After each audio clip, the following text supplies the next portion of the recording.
There we go. And I was out at sea so much, and I thought, this will kind of go with my lifestyle long-term plan. So that we changed, and I got my bachelor's and my master's and became a human resource officer. Oh, that's excellent. In the Navy. So wow, 22 years. Wow. Nice. Yeah. You're all set. I'm all set. Hey. Great. Well, my name is Heather Klein, and I am really thrilled to be here today. And this program has really brought a lot of emotions to the surface. So forgive me if that does come out and you can't understand me, but I'm really going to try to keep it together. What is very, very near and dear to my heart is getting the second career or the next best thing that veterans want to do when they get off of active duty or retire. And I want to make sure that I'm their vehicle for the information and possibly and hopefully to their next job. The business is Vets for Heroes. It's already a declared LLC. My partner came up with this a couple years ago. And what we have in common is basically that we are a dedicated team of veterans for veterans. And he and I decided that, you know, this would be a good way to carry on what we did in the Navy. And with our sales training and all of the Navy experience, let's carry it into a business venture like this. So I'm actually a 1099 employee with him right now, and possibly would like to start my own business one day. We're both virtual and on-site recruiting and staffing, and we have a 24/7 presence. Just for example, I'm in the middle of a PCS transfer with my husband who's remaining on active duty, and we're transferring to Belgium next week. And I'm a proud Army spouse, but I want to be able to continue my human resource job and make it relevant. So I can just pick up and go wherever he goes. We've transferred like 3 different times in the last 5 years. So if I had a job and I had to remain somewhere, I mean, I just have to say, well, here's my resignation, and then go to where we're stationed next and try to pick up a job. And sometimes that can, you know, cause a lot of time and lag and just a lot of stress for the family when you're already moving to a brand new place. So this was a way for me to give back and pay it forward as a veteran. And so I'm really, really excited about where this could go. We have quite a few military affiliations, and that is really what carries us through. That's the one connection that we have, is if we get our name out there and they know that when you think of veteran recruiting, you think of Heather and Stephen at Vets for Heroes and the small team that they're compiling. With the team that we have right now, we have over 100 years of recruiting experience and Fortune 500 sales training. So we definitely want to capitalize on that. We do executive searches, and that is, we tailor it. We know when you're coming off of active duty, you can't translate everything that you just did on active duty into a 1 sheet, 2 sheets, 3 sheets. Well, we want to help you do that. So we find the companies that we know that you would identify with, and we're very passionate about that. Business development is key. It may take us a little more time sometimes to find you that right job, but we're not going to give up. We're going to make sure that it's the business that fits you as well. We go to hiring events, we go to virtual hiring events, and that has been very successful. So just because there's a hiring event going on and we don't have a recruiter right there in that city that it's happening, we can link in virtually. It is deeply personal. So coming off of active duty, of course, I was nervous. What am I going to do now? Is it going to translate? I did my homework prior to getting off of active duty, but quite honestly, it still causes anxiety. And you're just wondering, am I bringing enough to a company? And there's a little self-doubt.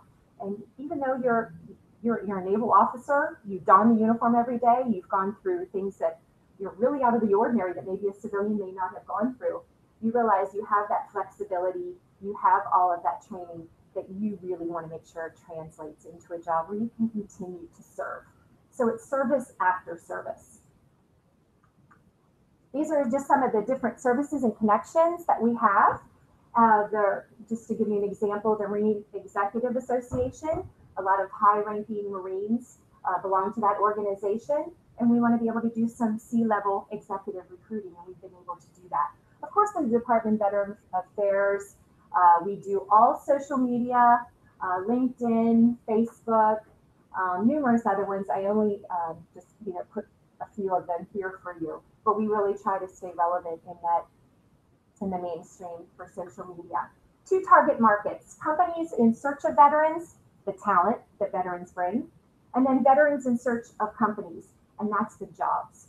So that's the 2 things. I have, a veteran walks in the door to one of our recruiting offices or sends me their resume. Heather, this is what I want to do. If I see that resume just may not translate to the job that they're looking for, then that's where I go into action to really try to tailor it for them so they can definitely get their foot in the door and get that interview. Again, we recruit U.S. and abroad. The government contracting that we do with GSA, and because we are a small disabled owned small, I can barely say it myself, small disabled owned business, we're able to get those set aside contracts with the government. So right now we have a couple of jobs in Afghanistan and Iraq that we're recruiting to. And also you have to remember that some veterans get off active duty in some of the countries that they've served in, and they remain there. I want to be able to be a link to them so they would be able to, and then that's where I would do my business development in those countries based on the job that they have. I'm a translator, I'm a customizer, again, talking about that civilian experience. And of course, the referral ability. And quite honestly, that has been where we have thrived most. Word of mouth. We really can't believe it. We have not done a lot of marketing or advertising, and we were still able to be profitable. So we could only imagine if we were to, get into the marketing. But like I said, we're a new company. We're just starting. We're very excited about where this could go. But this is the reason why we're so passionate about it. 573,000 veterans unemployed, the military spouse unemployment rate. And that's for heroes. The reason why we say this is because we also think you're a hero when you're a military spouse. You're asked to do a lot of things. How about those kids? They are asked to change schools how many times, leaving friends, and they just pick up and do it. So we also would employ military spouses as well as the kids of employment age. What sets us apart? A team of smart, we don't want to work hard, we want to work smart, passion-driven, nationally ranked recruiters. I was ranked #1 of 89 recruiters in the Navy, and I also recruited 2 seated U.S. congressmen. So I do know how to go, I was on Capitol Hill recruiting congressmen. I would be able to do that executive search for you if in fact you needed that as well. Consolidated veteran pipeline. We really try to get the different organizations to talk. We talk to Hero to Hired. We do a lot of things with LinkedIn and LinkedIn groups. There's a plethora of groups on there for different armed forces, military associations. We link in with them and we get our job postings to them. We've already done over 100 placements, and it doesn't stop there. We want to do the quality assurance. After they've been on the job a couple of months or a year, we want to call and check in on them. Not only that, if they're really happy, that's when the referral comes in. And so that's where we really capitalize. Not only that, we do the business development follow-up and quality assurance. How's your veteran working out? If they're not, we want to make sure that we take care of that right away. But if we are, they may need some more. So would you, and that's when we go into our sales pitch of them maybe needing more. Again, the 100 years of combined recruiting experience, along with the Fortune 500 sales training. And again, deep personal interest in veteran success trajectory. The more successful you are, the happier we are, and the more productive we'll be. I can't stress that enough about the personal attention that we give. Again, here's the economic model that we have right now. The fee agreements are what we use our vehicle of choice. Basically, when I do my business development, we talk about what percentage you would offer to find the person that you need. And then we just agree on the 17 to 25% of their first year salary. And it's, of course, always on market, on demand. And then this is just the team right now. He calls me his partner. I would, again, one day possibly like to open up another another business, but so this has been really great for me. But this is how we do it. We're aggressive, and we don't take no for an answer sometimes. We continue to follow up. We do the job board searches, just daily, update job postings, telephone interviews, Skype interviews, go to meetings. We do all that good stuff. But again, referrals has been where it's at, and we're just blown away that we were able to do that, and even in a virtual market. And the key challenges, the IT goes out. That would be really hard for me. So, at least Stephen and a couple of our other recruiters would be on the ground to be able to continue, but IT outages would be very scary. The market fluctuations, we really do our homework and really try to do the research with regard to that. And of course, the veteran supply and demand. And I don't think we have to really worry about that too much with that high, unemployment. What we would like to see, I do think, and what would like to branch out is to do some more advertising and marketing. I would love to see the Vets for Heroes logo, somewhere along the highway, and just do some of the different things. And request for networks. That's all I want. I just want your email. I want to be able to send you job postings. And if you look at it for 2 to 8 seconds and you think of someone or someone that could benefit from that job, I would love it if you just forwarded it. Or if you have a veteran network yourself, just because you're not a veteran, you may have a veteran network. All I ask is you to forward it. The direct marketing via has been great. Now I know some things go into spam, but we have been, fortunate enough that it's actually worked. So really, I just want a network. And so if I could have everyone's email here today, that would be great. If you'd be willing to accept the job postings that we have, I'd love to just spread the word and get it out there.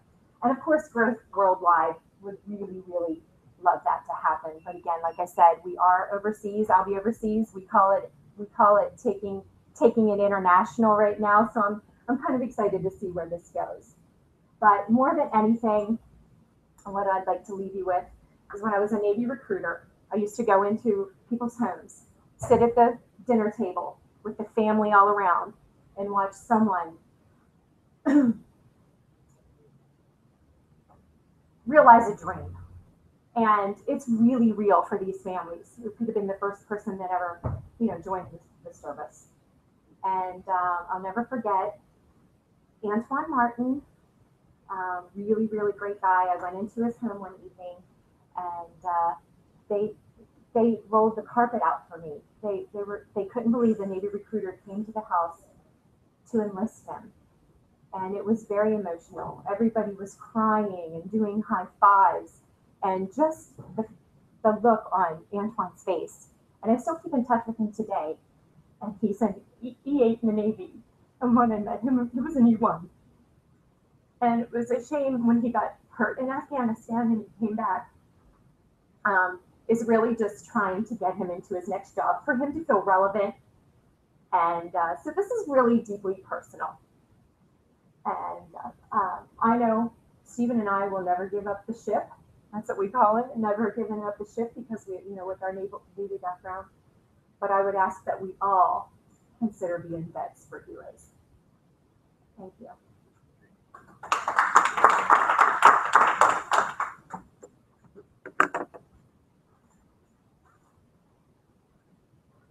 So when you said you recruited 2 seated U.S. congressmen prior to their going into politics, they were actually representatives. Tim Murphy, 18th District in Pennsylvania, and Paul Brown of Georgia. What do you mean you recruited them? They were actually recruited them into the Navy Reserve. Okay. They do 1 week in a month, 2 weeks a year, and they're both medical officers, and they just wanted to be able to give back and kind of go forward to see what was going on so they can make good decisions in Congress.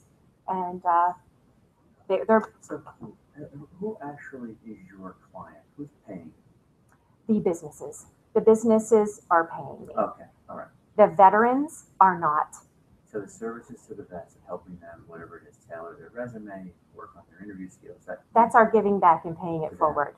Okay, so you go out and you sign companies who are interested in hiring vets. That is correct. Okay, great. We just did a contract with Floor International, Yeah. and they needed 14 folks to do some HVAC work, and so we're looking for folks that can perform those duties. And so, I mean, it's great when they want more than one. Yeah. And then as we, I think just to give you an example, all the jobs are between 45 and 60 a year. So I would get 17% of the 45 and the 60. Yeah. And that's how we get paid. But we do not charge a veteran. Right. And I already said any business that is willing to take a chance on me, I would forego the fee agreement just to help with that. What do you mean? Business that would take it? Like if a business would be willing to hire the veteran and take a look at the veterans and the resumes that I would submit to them based on the position they were willing to fill, they wouldn't have to enter into a financial fee agreement with me. I will find them the vet. Okay. And how do you make this work? Well, that's just for the first one. Yes. Yeah, Yeah, no, that's okay. But I thought that would be a huge incentive because I'll find them the vet. Yeah. I know I'll find them the veteran. Yeah. So I'll find them the veteran. Hopefully they'll be happy, and then that would repeat contract. We have what is called, I didn't go into it too much because of the time, retained and contingency agreements is what we have. And so we have a few retained, and then, we have quite a few contingencies that we're working on. We partner with Recruit Military. I don't know if you've ever heard them. Recruit Military is a partner, and if they go out and they find something like 300 folks that they need, and they know that they can't recruit 300 folks, they'll go Vets for Heroes. Okay, how about you take 50 of those? Yeah. And here's the fee agreement. But then they take 2 or 3% of the fee agreement. And now it's not Right. 17, it's 50. Exactly. Right. But if they're doctors, dentists, or nurses, and they're high value, 100 and some a year, 1 or 2 of those placements is really, really great. Who does that sell side of it, selling to the companies? Is that? Stephen does it a lot. I have done some, but Stephen does it because we're such a small company. Yeah. We really have to work together on that. Mm-hmm. How do you guys keep a 24-hour presence? The reason why I say that is because I am recruiting 24/7. In the middle of the night, I'm answering the phone. If it's someone who's in Iraq and the time zones, I can't tell you how many times I do that. And I'm like, call me. They're like, but Heather, it's going to be midnight where you are. Call me. I really have that drive to do that. I'll be honest with you. I don't have kids, don't have a dog or even a goldfish. And this is really a hobby. I can't believe I'm finding a way to make a living on my hobby, because I loved it. The Navy taught me. It seems to be a good fit for me. I'm really passionate about it. So really, I just want to find a way to get paid for my hobby. Why, I mean, I've heard this many times before, but why do you think military skills are difficult to translate? I don't know that sometimes they're so difficult to translate. I think it's the military service member may not translate it well on his or her resume. That's what I would think. And I don't, and Juan's in the back of the room shaking his head. I know what you're talking about. We are really trying, we're making strides in the programs that we have for folks separating and retiring from the Navy. We have Fortune 500 people come in to do resume writing and things like that. You do. We do. Somehow people will fall through the cracks. And it's funny that you're bringing that up because I'm not sure if you'll be the one's recipient, but one of the other vets here is doing a piece on transition. And just to give you an example of exactly that, sometimes your command doesn't support you going through those programs because they still need you to work because you don't have your turnover isn't there yet, but the work still needs to be done. But you're like, sir, I need to be at my TAP class, my transition and assistance program where I learn to write my resume and I learn how to dress and I learn how to speak to people. So you have these soldiers and sailors and airmen doing this, but they're like, well, I need you back here at work or I need you here. And they're not able to sit through this 2-week class that they're supposed to be able to sit in. And that's just one example. Sometimes just because of the high tempo they're unable to get to these transition and assistance programs. It's supposed to be guaranteed to people, but in reality, it just doesn't happen. You know, and you're supposed to go through these programs. And I know that I'm speaking for the Navy. I know they're getting better because I was a human resource officer that worked on ensuring that transition was more seamless than it was, and that you're getting the tools in your toolbox to go out here and continue your service, because that's what they want to do. They want to be employed. Some of them want to do exactly the same thing that they've done, but others, they want to do something different, but they want to show that they can be trained like that, and they have the leadership that normally a 26-year-old doesn't have. And so we just really, that's where I help them translate that into, you know, because I've been out here and I've studied so that's what happens. Sometimes the commands don't take it seriously because you're still there in uniform. I'm going to use you to the very last day. Do you have what is there a website? Yes, Vets for Heroes. Vetsforheroes.com. Heather, is there a way to get plugged in with processing and being one of the websites or one of the check boxes that they go to? They have to sit down or have a call with you or somebody from your team? There are family service centers on every base. So how do you get yourselves plugged into each one? Because obviously you have the connections to do that. Right. Basically, you have a meeting with them. Okay. Or you can just say, this is what I'm doing, and hand them or email them exactly what it is that you're doing, and they'll say, okay, we'll get you on there. But there's so many other people that want to be on there, and the program is only so long, so you really have to make that relationship. Yeah. And honestly, when I was at Fort Bragg, right before I left, to get into the, you may have seen on there, the Green Beret Foundation that I work with, I had to go see them and sit right in front of them and show them the value. So, and virtually you can do a go-to-meeting. Are they going to get everything from you? But if you're showing them these facts and you're passionate about what it is that you're trying to do here, we've not had very many people say no, quite honestly, but you know, that's not going to happen everywhere. I would love for a lot of these organizations to happen, but like I said, Recruit Military is out there. There's Hero to Hired, you may have heard of. Yeah. There's quite a few of us. We just have, I guess, you know, different business models. Hero to Hired is run by the U.S. Chamber of Commerce. Yeah. Yes. And we are working on our website, so whenever you do go there, just to let you know, we're still working on it. But there is a couple jobs on there. There's even ones from Afghanistan, because those are the ones that are hardest to fill. So you will see them on our site.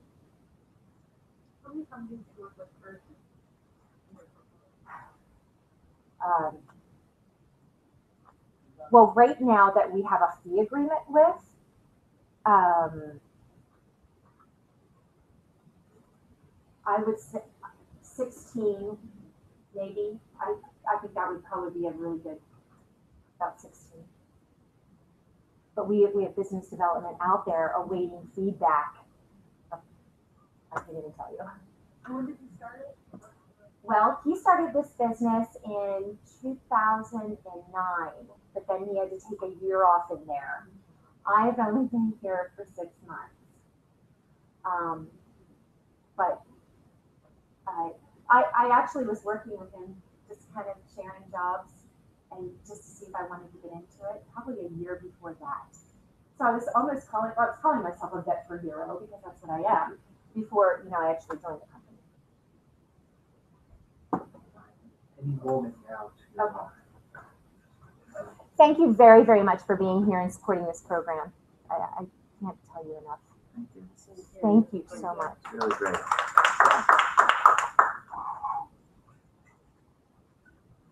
Quick question. What does the market look like? Is there other organizations doing what you do?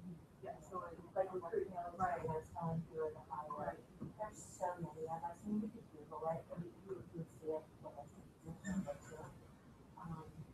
But again, we all have different business models. It would be wonderful if we could just connect and standardize it. I'm thinking we could get more veterans, like if we can get the services to link up with these veteran hiring organizations, if you automatically go to one, or you automatically pick. I mean, I would love to see that. How many name rolling off of them? maybe the government. When you refer to set aside, how does that play in your business? Because we're a small disabled owned business, Okay, we will get contracts before other folks. okay, And that's on purpose through the government. right. Contracts to fill positions in the federal government with that? Yes, Okay. yes, yes. So, You guys tapped into that pretty good? We are TSA. Okay. Like you said, there's a lot of us. Yeah. So it's supply and demand. And when we hear anything, when we're always in the news, we're always researching, did you see this, did you see that? And we're making calls the minute that we hear of anything. And the government, even though it's big, but it's really small, and we start, we are in the circles that are hearing what's coming up or what's on the horizon. So I'm looking for those people and having them already in a Excel spreadsheet ready to go when that comes, so we can jump on it very quickly. Have you guys plugged yourselves in with like transitional housing, veteran transitional housing, like homeless housing, second chance housing? We have not, I would love to. You know, maybe that might be a niche for you. Yes. Absolutely. Rosa, who's going to do a presentation, I know that she has. Okay. But that's coming off of that, we really have such a hard time with homeless. Yeah. That's what hers is about. And she and I really want to work closely together just to see this one, but I want to be one of the first ones that she calls. Definitely some synergy. Absolutely.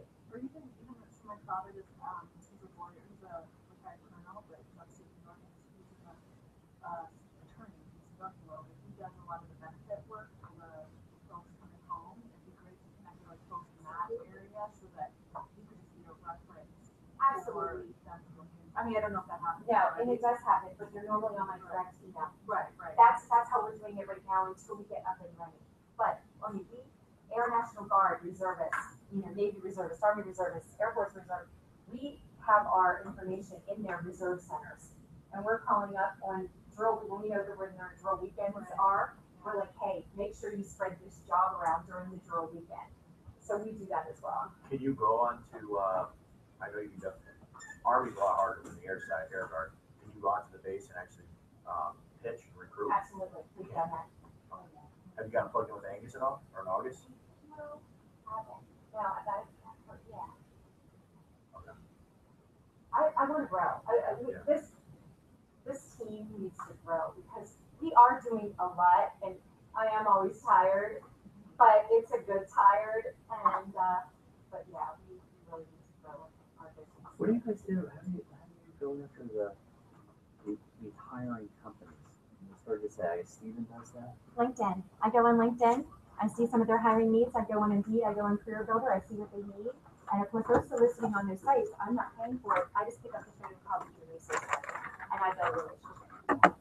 Are these companies that service the military, or are they any They do kind? not. I sell that to them. That I have a veteran that could do exactly what it is you're advertising for. Okay. I bet they would get. They do. Well, it's been received well. However, there's, I can put my vet in front of them, but they may have 4 other candidates, and my vet doesn't get selected. And so they could, that doesn't get selected. And then you just go back, is there anything that we could have done differently? What did Okay. my Let's get 'em applicant not all kind of have? So I want prepped. to get that feedback back to the applicant. Right. Wow, that's good. Thank you very much. Hi, Eddie Bender. Nice to meet you.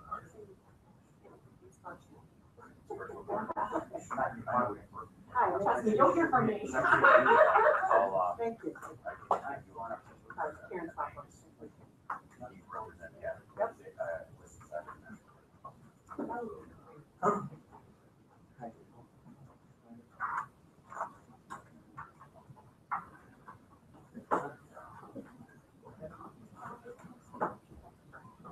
So, I'm gonna be your timekeeper, so 5 minutes, 2 minutes, I'll hold up 5, 2, and 1 minute.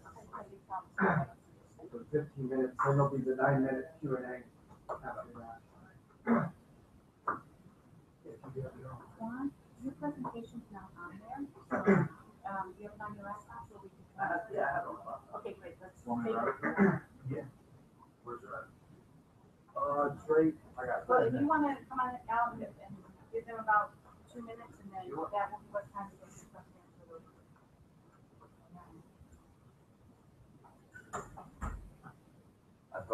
I've been floating, and that was the most organized presentation I've seen so far. Yeah, I don't know what you guys have seen. I thought that was very good. I find so far this year versus prior years, having done this for a while now, Yeah, the quality is markedly higher in general.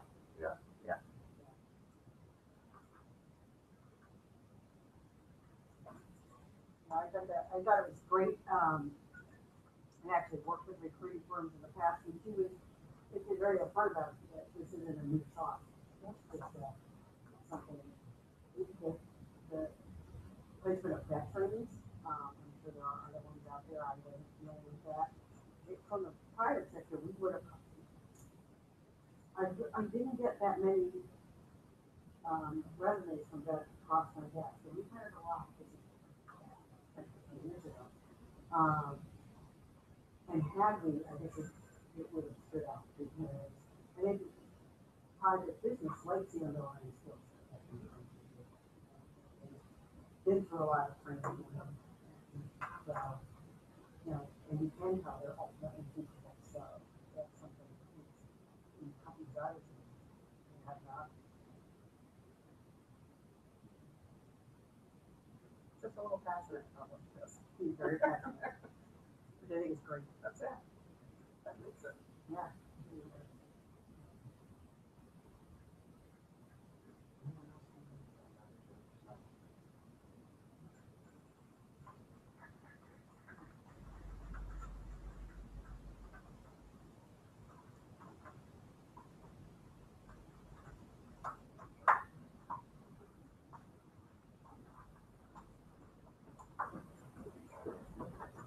Is that a clicker in here? Yep. Yeah, Yep. So what's this is the next yeah, one? that'll be the next one. Cool. Gotta test it real quick once it comes up.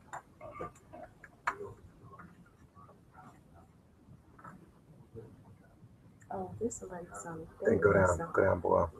USB's right there.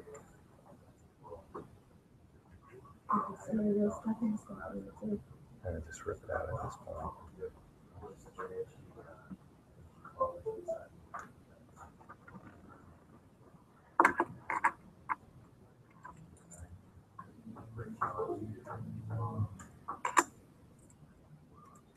And it's the EBFR EBV. You should, you know what?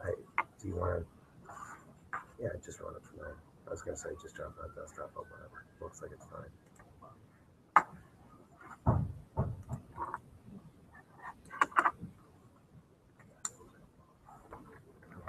Yeah. Okay, ready? All right. All right. We ready, ladies and gentlemen? All right.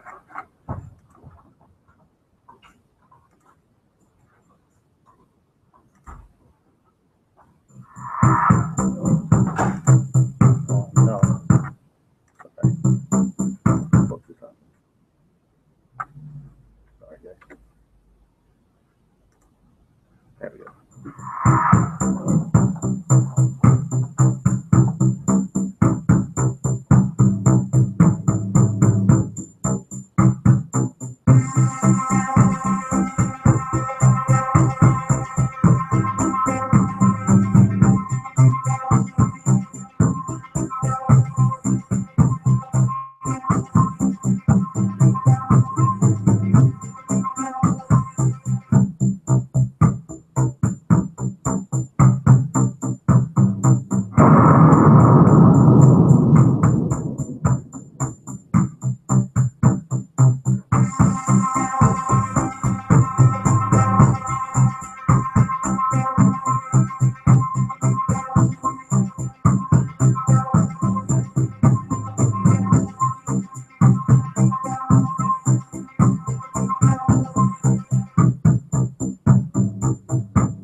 My name is Juan Ocampos. I'm founder of Early Detection Fast Response Security, LLC. I incorporated about 6 months ago.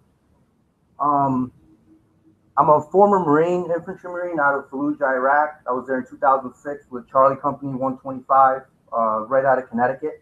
And it was, we went through the ringer, but I feel that my experiences there has led me to founding this company. And I was living in Newtown when Newtown occurred, and I had to say that it broke my heart, and I'm sure it broke everybody's heart because there's nothing worse than our future being threatened, and I feel that that's something that needs to be secured. And a week after Newtown, I found out that I'm going to be a father, and I have a beautiful daughter now, 2 years old, and I'm glad I got into this because one day I want to see schools better protected because right now it's just we're too vulnerable, especially in our public facilities, and we don't want to be that, especially with the threats out there that are out there.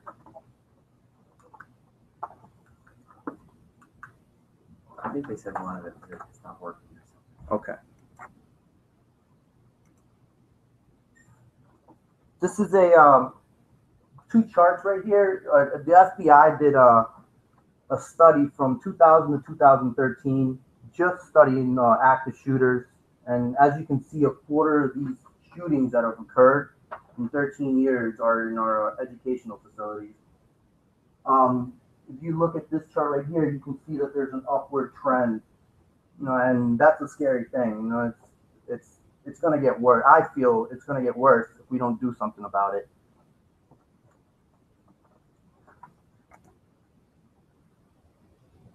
Now, I talk about the golden minute. In Iraq, we had the golden hour, which is when if a Marine was severely wounded, then we had an hour to get him to a surgery table in order to increase his chances of survivability. I changed that with my company to the golden minute, where you need to have somebody within the minute to try and either take down the threat, contain it, deter, or just do whatever you got to do to kind of just take out the threat. Now, what schools are doing right now, they're using police officers. They're hiring police officers, and it's expensive. You're talking about tax dollars being taken away from the community, and the way I look at it is my company is just a cost. It's going to be a cost to the school, and it doesn't have to deal with tax dollars or anything like that. Private security firms right now are often poorly trained. In order to get your guard card to be a security guard in Connecticut, you just have to go through like 50 hours of training, and most of it is, or some of it is like legal, some of it's tactics, and I don't really know. I feel that it's, these guys are not, the men and women of these private security firms now are not, adequately trained. Schools are also using their own staff as part of their security group. I know a mother at Green Farms Academy, and they have their janitors being security personnel, which is, good luck if something bad were to happen, because those people will not react in the way that, people in my company will. So it's just a few little lapses in the private security firms now. They're slow to respond to threats. They're delayed when calling the police. Teachers right now are kind of tasked with, if something were to happen, they're kind of like the line of defense between a perpetrator and a student. So, their teachers are, as they're teaching, I bet in the back of their mind they have, all right, there could be a shooting today, there could be a shooting tomorrow, I don't know. So, I feel that they need to have peace of mind in order to really teach students. So I think that, it's time to really start taking steps to, take that that stress off of their shoulders so they could better teach our children. And it's when you're in chaos, it's a tough situation to be in. The way you react, it's a lot of people, unless you're fully trained, you don't you don't react properly. So most people will freeze, which is a natural reaction. If you're trained, then you can actually do what you need to do in order to really get a quality response time or get to the threat, just like I said.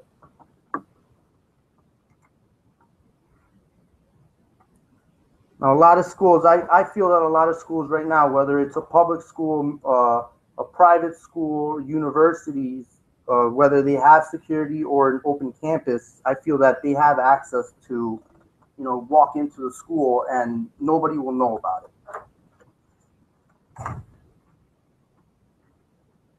I'm sorry, I couldn't embed Rockford this video. Superintendent Michael Scheibler has been on board with this investigation since the very beginning, agreeing to let Target 8 to try to get inside his schools undercover, undetected. At 11 a.m. sharp, our 6 testers walked through the doors of 6 Rockford public schools. Their goal? Walk past the office and see how far they could go before being stopped. 3 of our testers were stopped within 2 minutes. Do you have a sticker? Did you start in the office? I do not. All right, I have to ask you to do that if you could. Both have permanent security guards who weren't at their posts. Our final 3 testers went undetected for 4 minutes and counting. Is 5 minutes too long? Yeah, absolutely. At one school, our tester made 2 full laps inside the building before a parapro asked her what she was doing. At the freshman high school and the last middle school, each of our 2 testers walked in the front doors past empty security guard tables. Our tester there toured the high school for about 5 minutes before turning himself in. But the most shocking result happened at our final school, a middle school. 15 minutes of strolling, looking at artwork, and drinking from water fountains later, staff finally noticed our tester didn't fit in. Yeah, it's a little scary if you think about it.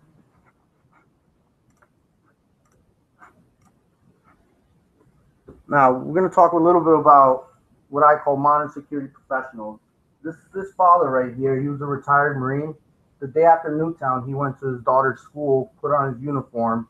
He's not supposed to by law, but he didn't care. He wanted his daughter to feel safe going to school. So he sat out there for the whole day and then, went about his life the day after. But to me, it just showed that, I had the same idea when Newtown happened. I wanted to do something about it. It's like I couldn't just sit back and watch, what happened, happen again.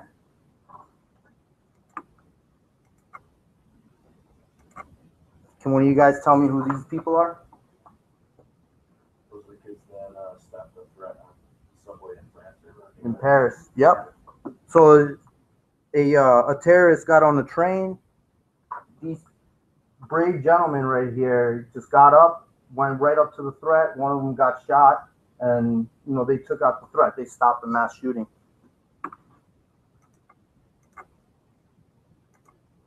Can anyone tell me who this is?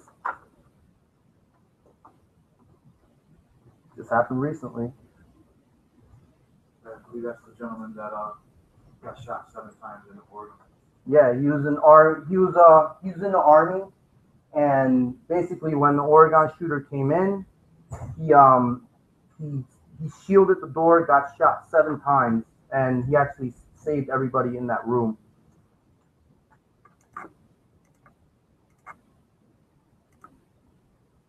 Do we know who these guys are? Anybody? All right, so these guys are they're the Chattanooga Marines that were inside the reserve center or the recruiting center when an active shooter came into their facilities and shot the place up. Now, what I found with them was they're not trained in active shooter situations, but what they did, they identified the threat prior to shots being fired. They heard double taps coming from a weapon. They knew it was an active shooter. They contacted 911 before the shooter took shots, barricaded doors, set up escape routes, assisted getting everybody out, found cover and concealment outside, switched position to avoid threat, established safe haven and a 360 security, and they took accountability and kept assessing for the threat. So they saved a bunch of lives. Now, these 4 brave men died because they went back into the building, or one of them went back into the building to try to get other Marines out that were wounded, but he ended up losing his life as well. This is a training facility out in Las Vegas. A veteran can use his GI Bill and go for 15 days to get the best training out there, and it's veteran owned and operated. So, I know the guy, the CEO who runs the company, and I told him about what I wanted to do. He said, "Hey, send your guys over here. We'll get them trained for you." And it's not a cost to me because they can use the GI Bill. Now this is the acoustic sensors. Now we use 21st century technology. 20th century technology now is basically considered a camera that's hooked up that's hardwired to the building, and basically if something happens, it's just a recording after the fact. So with this technology, you have IP-based cameras. So as soon as an event is detected by the server, then the cameras start recording, and people have access, like the first responders, the security teams, staff. They have access to the cameras, so they could see exactly what's going on. So we're just straight to the platform? Yes. So I'll get into that in a second. Now this is how it works. We install secure acoustic sensors throughout the campus, whether it's indoor or outdoor. They're installed on the ceilings. Now it detects explosion, shots, and there's also a new feature to it, which they're working on, a scream detector. So I know that one of the big problems in colleges and universities now is rape. So this scream detector is able to detect when somebody is in distress.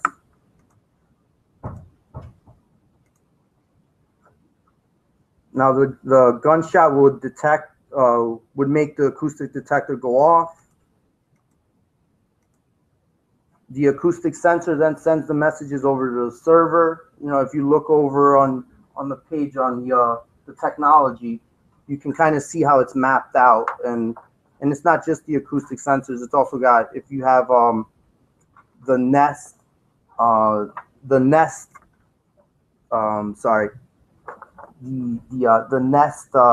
new thing, I forgot what it was, then it also detects smoke, and it can tell you whether it's a fire's going on or anything else. Now I want to give a veteran a good salary. So, I'm not trying to give them $9, $10 an hour like security firms are doing right now. Now this would be a cost to a client, and we're targeting, it's, as you can see, $94,000 is not something that a public school can afford. So this is the price. If you look at the pricing in the back, you could see, I didn't put the numbers up here since this is kind of live. You can see in red, you'll see my cost, and in black, you'll see the cost to the customer. I know this is going a little fast, so I'm running out of time here. And this is the rest of the cost. Now, this is my target market right here, and I'm going to approach these schools.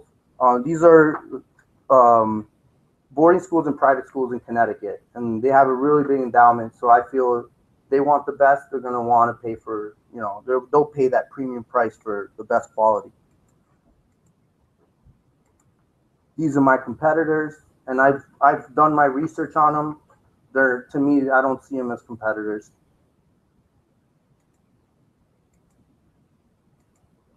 Now, these are different technology competitors that are out there. I'll just go through it real quick. ShotSpotter, they basically hook up microphones throughout the room, and if something happens in the room, then it works off a GPS base. So then everybody gets alerted after a minute of analyzing the shot sound. School Guard is kind of the same deal. They hook up microphones, and pretty much it gives you an alert on your phone, but it's not accurate. It's within like 30 feet or something like that of a shot. So Emergency, same thing. It's the option that most colleges and universities are going with now. It's like $50,000 to set up this fence around the campus, and if there's a shot or somebody's in distress, then it pretty much goes GPS based. So the one problem is that if it's inside a building, then it won't tell you what level you're on. And Raytheon, you got to have like $1 million to go and talk to them. So it's just not cost effective. Now I'm dedicated to hiring veterans. You know, this is our world, the security world, and you know, we can own this. You know, I feel that we can really take charge and, you know, make our places safer. You know, 5% of my total gross sale goes to Wounded Warrior Battalion. And that's me in the middle. That's my friend Chris Kiley. He's now a police officer here in New Britain. He's not a police officer, he's a detective. And my friend to the left there, his name is Matthew View. A month and a half ago, he took his life. And, you know, it was really hard for me. I've been dealing with a couple of investors that I had to walk away from because they wanted to leave me with nothing in my company. And I can't do that. I need to have it veteran owned. Now, I always ask myself, if I had stayed with those investors, you know, maybe my company would have been fully operational and he would have been with me, because, you know, I remember a week before he took his life, he texted me saying, Juan, what's going on with the company? Like, what, you know, are we going to be going soon? Because he wanted to move from Massachusetts over to Connecticut to try and do this. So he wanted to really take part in this. You know, I was told that the secret to life is not that I don't have control over what happens, but I do have control over the meaning of the event. You know, to me, when he took his life, you know, it made me more dedicated to just want to get this company up and running, because I don't want to see another one of my brothers go down like this. That's it. Any questions? Thank you. Well done. So, question for you. Yes. So, Juan, are you selling on-site staffing and or a sort of a technology monitoring reporting business? Where do you think it's really going to go? So right now, you know, we leave it to the customer, the clients. Like, if they want a full protective umbrella under them, they're going to get the technology and the guards. But you know, if they don't believe in the guard aspect of it, because I do know that, you know, a lot of schools get kind of scared by veterans coming in there. But, you know, I read the Sandy Hook reports, and I make it so, you know, we're non-intrusive, non-invasive. We're not disrupting the environment. So we just want to create a safer place for kids to learn. Okay, so it's like a menu of services. Yes. Okay. Yes. Good. Yes. So you're charging the $94,844. That's for a 7-month period, or 6 to 8 month period where they're in school? Or Yes. Okay. Yes. So, what are you going to do with your employees during the time period where they're not? We're going to train. Okay. Yeah. So that will be your time to do your training. Yeah. Okay. The technology though exists, so that's part of what they would have to spend is to buy that technology. That technology already exists. Yes, it exists. Okay. Yep. And we're a reseller of the technology, so Okay. So yeah. And these companies will also do the installation? They will do the installation, everything. So I have no overhead costs. So the red numbers are their fully loaded costs? Yes. Installation too? Yeah. Yes. Yes. Okay. Oh, wow. Great. Do you know if it's installed anywhere? Not yet. It's so new. That's why I had to have like a little cheesy video to kind of show everybody exactly what it is. It's not a cheesy video. That was great. Really good. Oh, awesome. Well, thank you. I've heard, oh, that's such a cheesy video. No, but, that's- I'm glad that you guys liked it. Yeah, Thank It's you. simple, but it's good. Yeah. And the difference with acoustics is that it's more, from a GPS, is it's more direct on. Yes, more direct. It's within, Specific location. it tells you within 10 feet of the shot. So, Do you think that your equipment provider. What's the name of the group? That's this Verby? Yes, Would they do the first one for free? I can talk to them. Because it might be, to help you get going, it'd be good to get a proof source, Okay. you know. So that you- Showcase, yeah. Yeah. Somewhere, so when someone says to you, like Sandy Hook. is it in anywhere? You know, and a Verby says, you know what, yeah, we'll do the first one for nothing. Yeah, it's a little tough. They've been trying, but they run into problems with the IT guys that the schools have because they think that they can kind of bring stuff together and put their own little security packages together, and it just doesn't. You'll You know, find a school who will do this, I promise you. okay. Instead of knocking on enough doors, somebody will say, yeah, we'll. And Especially if it's free. yeah, if it's not Yeah. free, as close as they can get it to free.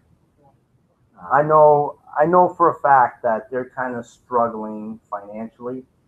I believe in their technology. I really do believe that it's revolutionary. That I mean, the fact that I didn't really get into it, but the fact that the acoustic the acoustic detector will pick up a shot and send alerts to everybody. You can pre-configure it so parents can get text messages and says, "Oh, there's an active shooter, but please don't come to the school because they're going to just create more chaos if they come." You get through the application, you get I keep going like this because I have in my mind I envision my guys carrying a phone like over here on their arm. So that's why I keep going like this. I'm sorry. Now, Yes. for that to work properly, do you need to have a guy actually on the property, one of your staffers on property? No, it can be so just the staff, because I feel like some of these schools don't have any no security, no physical security. Yeah. So they can configure it so just the police gets it, or if they do have a security team there, then the security team can get it, or and the staff. So basically everybody knows exactly what's going on, and it also gives you an evacuation route, and it's just like I said, I truly do believe in the system as far as the best and safest system out there. When you put a professional on site, is that person armed? No, not armed. It depends on the school. Like if they want to go armed, we can do that. But right now, because of laws and stuff, public schools we can't do it. But your on-site people would, so God forbid an event is happening, Yes. they know how to act in the moment to help as many Well, people get out and be safe as possible. With the technology, we're basically trying to paint a picture for the police. We're trying to do their assessments before they get to the scene, because right now police will get to the scene and that's when they start doing their assessment. And by then it's like, and obviously they're scared. They're not going to go run full sprint into a dangerous situation. They're going to go into it methodically.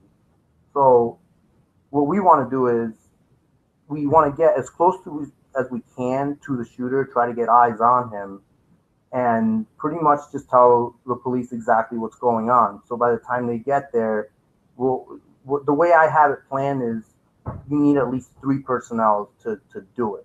So you have 2 guys that are dealing with the situation, 1 guy that's dealing with the police, that's communicating with police.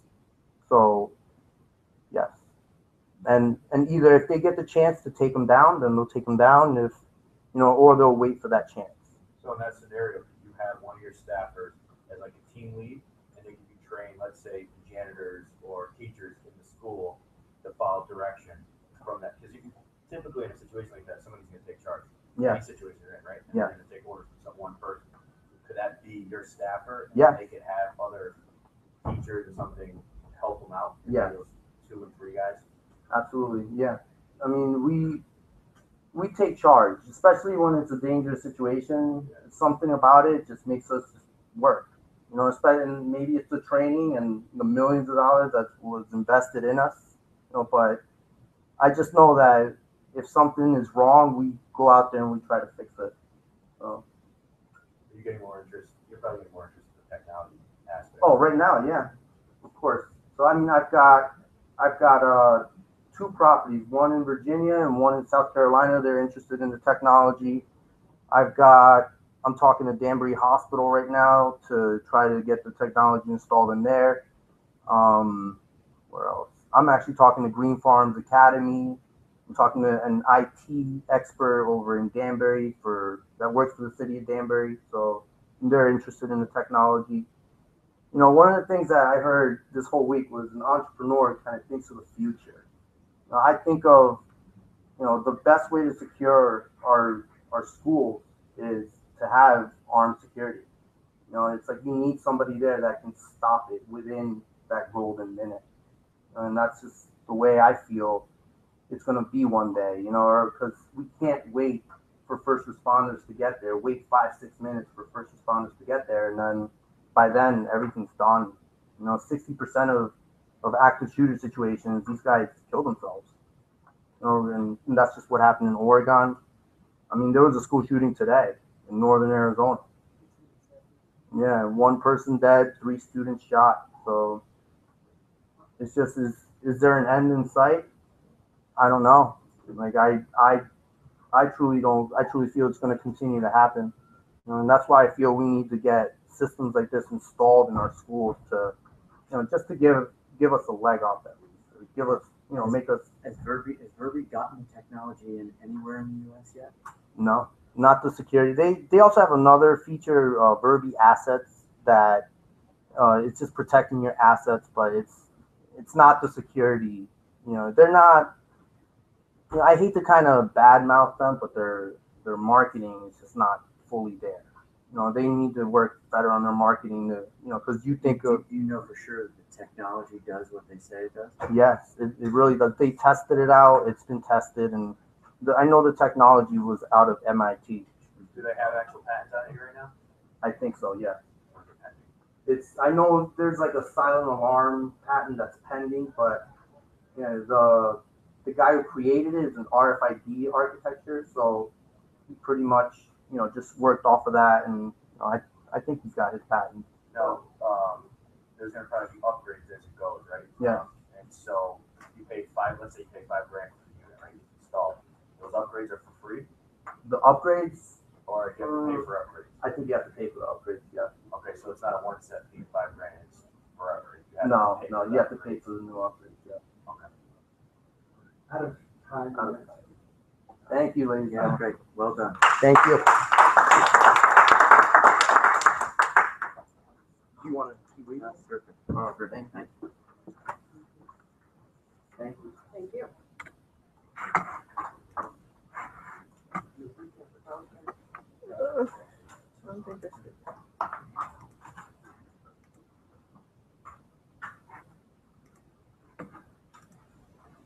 I don't want to make that rookie mistake of not giving you guys a free.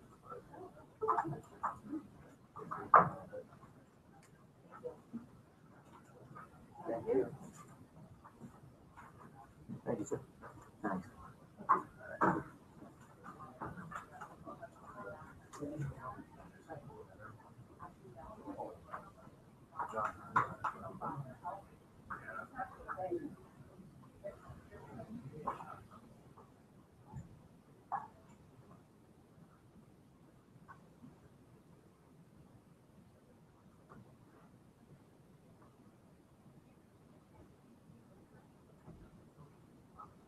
Do you guys need a couple minutes, or do you want the next person to come on in?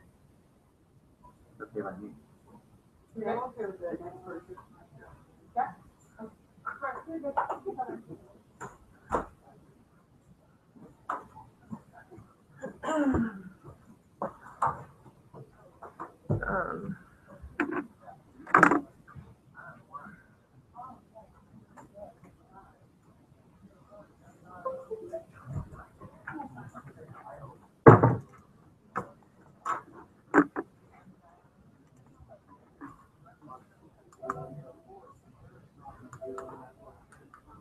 Okay. Works. Yep. All right. So you can try it out just to make sure you're good. Oh, wonderful, thank you so much. Yes, they were waiting. Oh, thanks.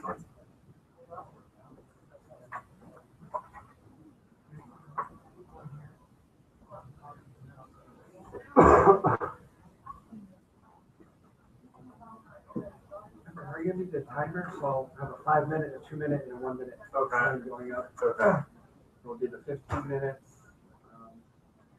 And then there's a 9-minute Q&A after that.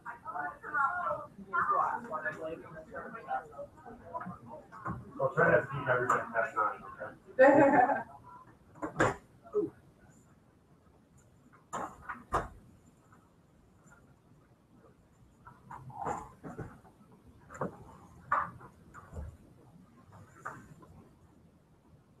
Hello, everyone. I'm Eddie. Hi, Eddie. Nice to meet you. Nice to meet you, Eddie. Lori? Nice to meet you, Lori. John. Nice to meet you, John. I'm Mark. I'm Brett. You're Brad. You're Amber. I'm just gonna nerd out on you guys a little bit, but I have cufflinks that I wear on days where I stress out a lot, and they're. Do you know what the symbol is by chance? Let's see.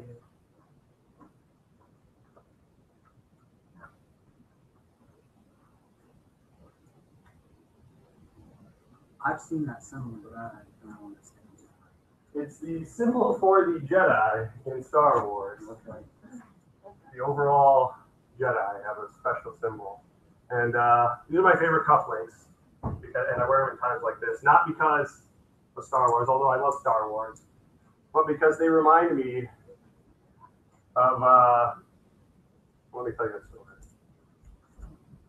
In '98, I joined the Navy. I joined as a nuclear electrician's base. I was on fast attack submarines. I spent 6 years in the Navy, but after 4 years, I was injured on the submarine. I was taken off for about 6-7 months, something like that. And then once my feet healed, I was put back on another submarine where I finished off the rest of my service. After that, or during the last few months of my enlistment, my girlfriend at the time and I had a daughter, and she was only 4 months old when I left the Navy, and we had a plan. I was going to move to Michigan, find a job, find a place to live. They were going to live with her parents until I found a place to live, obviously. So I moved to Michigan, stayed with my parents. It took me a few months because they tell you that everybody wants you when you're in the Navy, but then when you actually get out, you find it's a completely different story. Had a lot of trouble finding a job because the only skills I had were working on electricity, nuclear power, and that kind of thing. And that was difficult for me to translate. I didn't really know how. Well, I ended up finding a job, finding a place to live. I thought, okay, everything's going to be all right. 1 week later, I got a call, and my daughter had been diagnosed with cancer. I was pissed off like you wouldn't believe. So I packed everything that I could fit into my car, left immediately, came back to Connecticut. Her parents wouldn't let me live with them. I didn't have a job, obviously, because I just quit my job that I found a week after I found it. I was living in my car. Some friends would let me stay on their couches every once in a while, but all of them had issues of their own, and I was kind of in the middle of it, so it was very awkward. Because they were all in the Navy, and everybody has trouble with their relationships. So I was living in my car, and there was one night I was laying out on my hood, and I was just thinking, I don't care anymore. I just don't care. This is ridiculous how hard life is. And as I was sitting there, my mind wandered up, and I was looking at the stars in the sky, and I was thinking about how the world was just this tiny little ball floating in this vastness. And there's so much out there. And that's when I started to think about how my problems were so infinitely small compared to the vastness of the universe. And that's why I wear these, because they remind me to look up, to think about the stars. And that's why my company is called Sky Glow Marketing. To remember, to keep things in perspective, and to keep trying. So we're just starting off. We haven't even got our own website built yet, but we're working on that. I just bought it yesterday. But I found out doing a bunch of research through the MBA program, they teach you how to do marketing research. And that was one of the best things I actually got out of it. And I was finding that there are a lot of small lifestyle type digital marketing companies out there.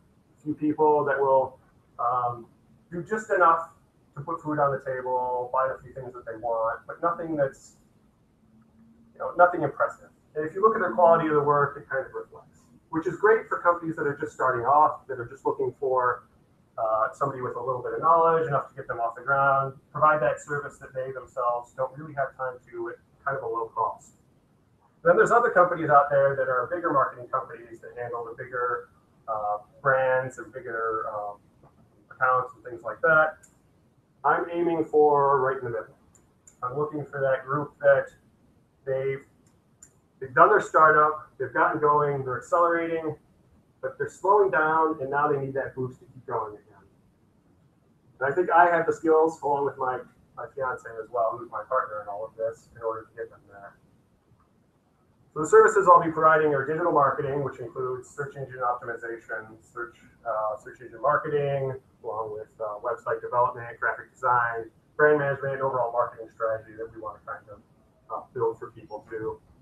A lot of people say, well, you don't have any marketing experience, which is why I could never get a job in marketing after I finished my MBA.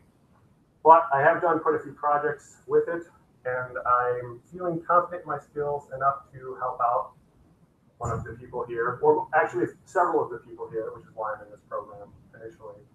I'm not here to ask for money. I'm just here to network and to develop relationships and to help some of my fellow veterans start their businesses so that they can end up with a high quality website that they can start off with and high quality marketing services so that I can develop my systems a little bit better. This is the two of us right now. I have a few people also that are going to be helping me out. They're experts in social media. So they're not on here, but this is the two of us. Kaylee's the creative brains of the group. She did not create the PowerPoint, so don't judge her on that. I did get approved for the colors, but she did not create the PowerPoint. So she finished her fashion design associates when she was 18 years old. She graduated high school when she was 16. She's currently going through some formal training with photography and Photoshop. She goes into these classes and she learns little details that she didn't know and she needs to learn, which is good for her. It helps her get confidence, which is the only thing she's really lacking. I think her work is amazing, which I'll show you in a moment. But she also did costume design for the movie Bella. I don't know if any of you saw the movie Bella, but it was, I watched it once, but I couldn't even tell you what the plot was at this point. It was quite a few years ago. As for me, I'm the marketing and analytics side. I love numbers, I love spreadsheets, I love data, and I love digging through it and finding out what's going on. I also love solving problems, which is why I think I can really help a lot of companies out, because I can help them solve their problems and tell their story. I got my bachelor's in information systems from Post University. I was going to school full-time and working full-time. That was an interesting challenge on its own. I did that in 3 years. I got my MBA recently, just graduated in May from UCONN in marketing and operations and information management with a dual focus. And then I also received a certificate in marketing intelligence while I was here. So I have a lot of educational information in my head. I need to build it into more practical information, which is why I'm going to grab a couple of guys. I've already got a couple of projects. Everybody's trying to grab me for their job. I obviously don't have time for all of them, which is a shame. It's kind of hard to see on these, but just you actually see a little bit. This is a couple of the things that Kaylee has done. I don't even know how she thinks of things like this in order to do it, so I just let her do her thing, but this is just a couple of examples. And this is the kind of, we wouldn't be putting things like this obviously on a website, but her skills can be used to create expression and art on people's websites, on different companies' websites. So the target market I'm starting off with is from Southbury along the 84 corridor into Danbury. I'm going to kind of focus on that area right now. I live in Bethlehem, and that's a nice, easy drive for me, so that's kind of why I decided to focus. And there's a lot of businesses, Southbury, Woodbury, Danbury, not so much in Newtown, but there's quite a bit in Danbury. So like I said, we're going to target specifically companies that have gone through the startup, they're going, but they're kind of at this stagnant point, maybe a little bit more push. Marketing strategy focuses on helping businesses tell their story to the right people at the right time. And there's two goals that I have for our company, and it's to acquire 1 customer per month and maintain half of those customers as kind of an ongoing subscription. I'm going to start off with sales from, because you could send 1 million people emails, flyers, but until you go in and talk to these companies, they don't really understand the value that you provide. I found that out a lot. But they won't reply to, even if you walk in there and hand them a flyer, they'll say thank you. They're up to the side along with all the other ones they've received, and move on with their day. So it really comes down to setting up time and getting into it, talking to these people. That's going to be an interesting exercise for me. I'm not used to going out and doing that, so it's going to be pushing myself a little bit, but I do like a challenge. And then we're also going to be obviously building our website, which we haven't done yet, and creating a social media presence as well. Working with a couple of my friends who do social media, and then develop from there. I created a competitive report of the businesses in the area, kind of just a few examples. There's actually quite a few marketing companies, and they all fall within two aspects, really. This one's kind of odd because it's in the middle a little bit, but even the work they did wasn't as nice as it could have been. But you have impact, zero gravity, integral solutions. Impact to zero gravity. You go to their website, you look at their websites. They're very up to date. They're very dynamic. You can look at them on any type of device, and they adjust as they should, which you would expect for any kind of digital marketing company this time. Some of the other ones like Little Branding, Integral Solutions, you go on their page, and it's just this wall of text. And nobody's going to read that. Nobody's going to look through that, so it does them absolutely no good. So I'm trying to strike right in the middle. I still want my website design to be high quality, but I don't want to make the $200 a month off of the customers that the smaller companies are targeting, which is what they go. They have these plans where you pay $200 a month. They say they manage your social media, your digital analytics, and that kind of thing. I can only imagine what you're getting for $200 a month. I use this picture for operations because we're not up and going yet, but it does give an idea of what my values are, I think, and why, and what my values are in operations. My current position is actually a lean transformation lead in a company. I'm an operations supervisor. So I'm not too concerned about the operations aspect of it and managing it. But when I was doing the MBA program, we were actually in stores for the first year before this. That's all changed, obviously. I signed up for the crew team, and I thought, crew, sounds fantastic, sounds like fun. I watched these guys do it. I had no idea what I was getting myself into. It was one of the most trying experiences of my life. Because first of all, I was 36 at the time. And everybody else on the team was between 18 and 22 years old. They were all young, they were all in excellent shape, and they were all much, much younger than me, which made it very difficult for me to learn how to speak with them in the first place. So that was actually a really fascinating learning experience because I had to let go of my ego a lot in that situation. And I think that's going to be an important part of my operations, is letting go of my ego and saying, okay, I don't know everything. I'm not the most knowledgeable person in this group, which was the case. And I thought I was, and I thought I knew what I was doing, and I couldn't believe all these other guys were staying in line. And then I realized that I was the one that was throwing the stroke off, and things became a little easier. Let go of the ego a little bit, things became a little smoother. So that's part of the operations aspect. It's not really operations, but like I said, I'm not going. So as for funding, the total funds that we're looking at to start are $6,698. That includes things such as camera, lenses, which we've already purchased those. Software to do the Adobe suite, I've already purchased that, which is what the current investment, current loans are. So that's where that money is going. The remaining investment is we're looking to get a Wycom Syntech, which is a large graphics design. It's also so she can do her job easier, but it's a large computer screen basically that you draw on and it reflects back. So that's more for her so that she can get the detail that she needs. There's a few other costs in there, such as startup, insurance, and things like that. Nothing significant, which is why I'm self-funding myself through savings and credit as I save money with my other job. As for the financials, currently we're looking at, I'm going to stay with my current job, and so I'm not going to take a salary up through March. And then ideally in April and onwards, the two of us are going to take over everything. We want to build up our customers so that we can both start working and take a salary from the company at that point. But up until then, monthly operating expense is only for the Microsoft suite, Adobe suite, and a few other maintenance items that are really small. Operating expenses onward, That's based on $5,000 salary for each of us, in addition to the monthly expenses that we have. So we're looking at, in order to make a revenue, billable hours per month times hourly rate. I assume for myself that I'll be doing a significant amount of the marketing for my own company, along with paperwork and financials and everything else.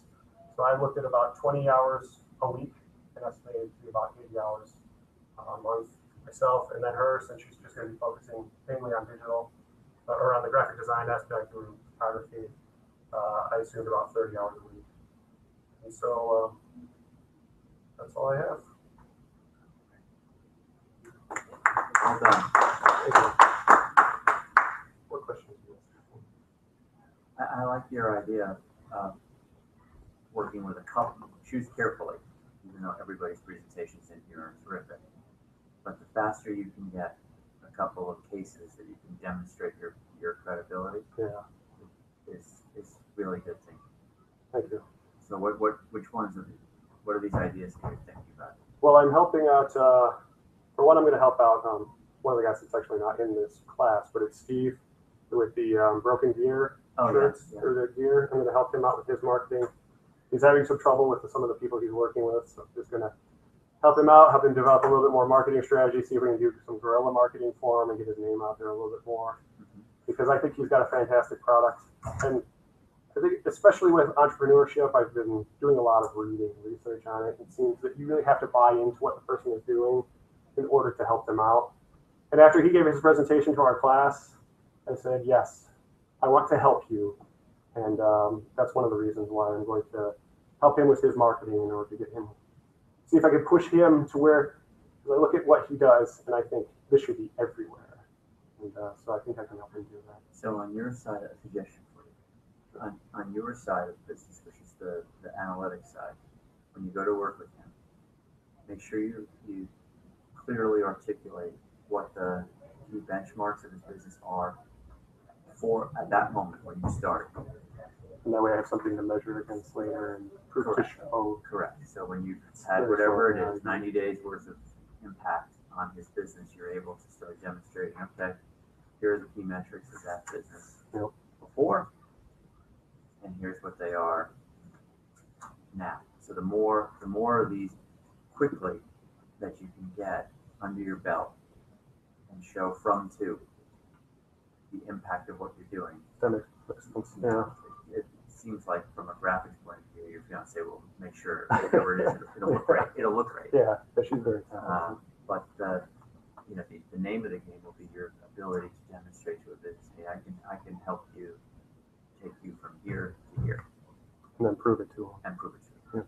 Yeah. Right. That makes a lot of sense. Right. Thank you. But this is exciting for you. It's fair. Thank you. Anything else? I think your target market is a good approach. I think that hitting those businesses that aren't quite at startup level, they've gone a little further, is going to be key for you to, like you said, get some solid examples so that when and if you want to get to the next level of businesses, you'll be able to say, hey, here's what I've done and here's how I've helped these companies, and then this is what I can do for you. Makes sense. Thank you. I think it was a great presentation. I agree. It was really well done, and I also agree with your comments because I think the hardest part of selling marketing is people have a hard time Putting the money into something that they don't know the results of. They don't have a good idea of what kind of results it's going to bring. So the more you can show that and make that concrete, I think it's the better. Makes perfect sense. I agree. Believing in something you can't see like oxygen, per se. No, but in your world you can see it. So if you're a data analytics guy, you can see it. You can set the right benchmarks up and know this is where all those metrics are. Right. Here's where they are now. Here's what worked about it, and here's what didn't. Not everything you're going to try is going to work. Right. You know, but you can have a before and after. But make sure each assignment you go into, you set it up with that in mind, that you want to be able to have that proof coming out the other end. I really have to do that. But you know. Yeah. that's your strength, the analytics side, and that's gonna be side. That's where you can tell your story and have the examples side of it.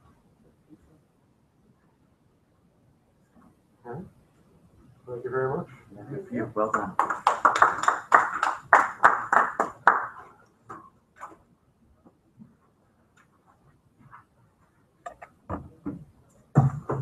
Oh, that's not mine. It's in the bottom.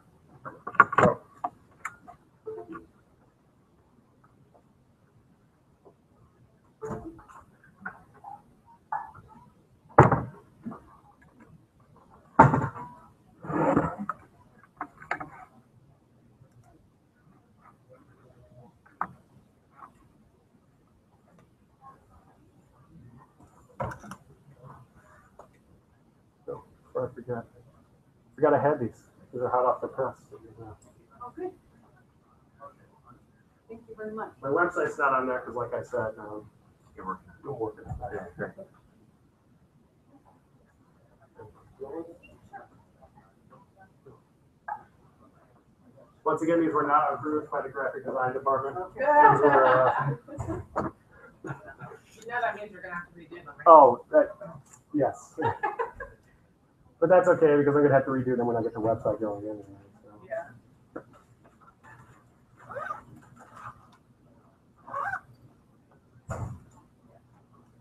Thank you again. Thank you. Thank you.